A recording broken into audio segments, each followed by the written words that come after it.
अध्यक्षको तर्फबाट आफ्नो भनाइ राख्नको लागि अनुरोध गर्दछु।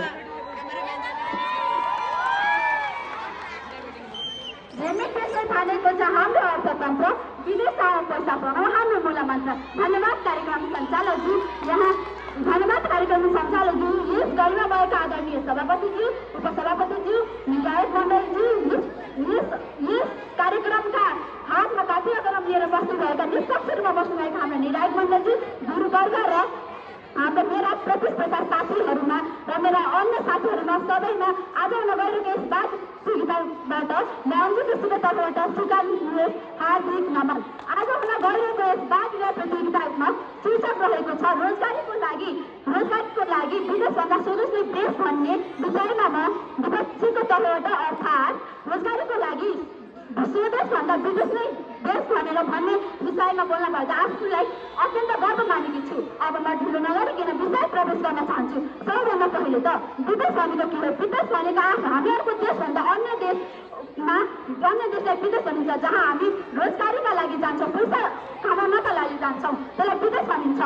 रोजगारी एउटा जीविका हो जहाँ हामीहरूको जीवनको पौरख लेखिएको हुन्छ, पौरखको कथा लेखिएको हुन्छ। हामी धन कमाउनको लागि विदेश जान्छौँ र हामी धन कमाउनको लागि विदेश जान्छौँ, किनकि स्वदेशमा बसेर धन कमाउनुको अर्थ त हजुरलाई देखाएको हजुरले थाहा छ होला। किनकि एउटा सामान्य रोजगारीको लागि पनि कार्य रहेको ढोकामा गएर भिख माग्नुपर्छ त्यो गर्नु भएन त हामीले विदेश गएर आफ्नो खुट्टामा उभिएकै राम्रो हुन्छ। महोदय, म यो भन्न चाहन्छु कि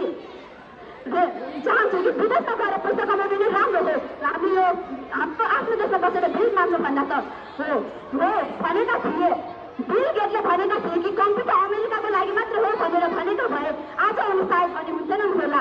मार्क जुकरबर्गले फेसबुक अमेरिकाको नागरिकका लागि मात्रै बनाएको हो भनेर भनेका भए आज यो लोप बन्दैन थियो होला, संसार हुँदैन थियो होला। हामी पेट पूजा गर्नकै लागि भए पनि हामी विदेश जान्छौँ।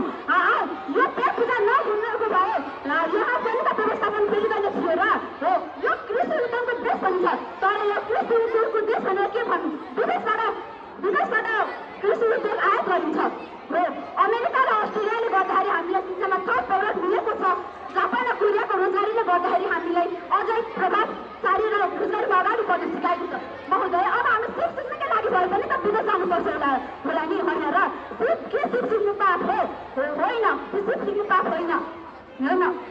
पौरख भनेर सीमाले रोक्दैन, भाषाले सोध्दैन। जो व्यक्ति जसरी बाँच्न चाहन्छ त्यसलाई बाँच्न दिनुपर्छ।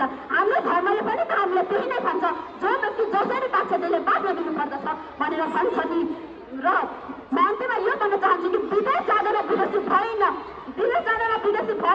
हामी जो व्यक्ति विदेश गएर आफ्नो भाग्य लेख्न चाहन्छ, भाग्य सम्झाउन चाहन्छ, त्यसलाई विदेश जान दिनुपर्दछ। र चुच्चे ढुङ्गा हुँदैन टुङ्गे भने चाहिँ हाम्रो जीवनको लक्ष्य प्राप्त गर्नको लागि हामीलाई विदेश जानुपर्दछ र धन कमाउनु पर्दछ। र मेरो पुरो वक्ताले भन्नुभएको थियो कि विदेश गएर हाम्रो कृषि उद्योग खर्च, तर यो देशमा कृषि उद्योगै छैन। कहाँबाट कृषि उद्योग खर्च? न यसलाई मान्दैन। यो देश कृषि उद्योगको देश हो, तर कृषि उद्योग छैन। अब म यति भन्दै मलाई यहाँ पुरा मौका दिनुभएकोमा धेरै धन्यवाद। म यति भन्दै आफ्नो दुई तर्फ यही टुङ्गाउन चाहन्छु। हस् त, धन्यवाद।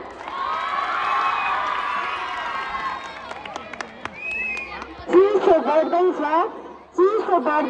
तर वक्ताहरूको भनाइले न्यानोपनको आवाज दिलाउँदैछ।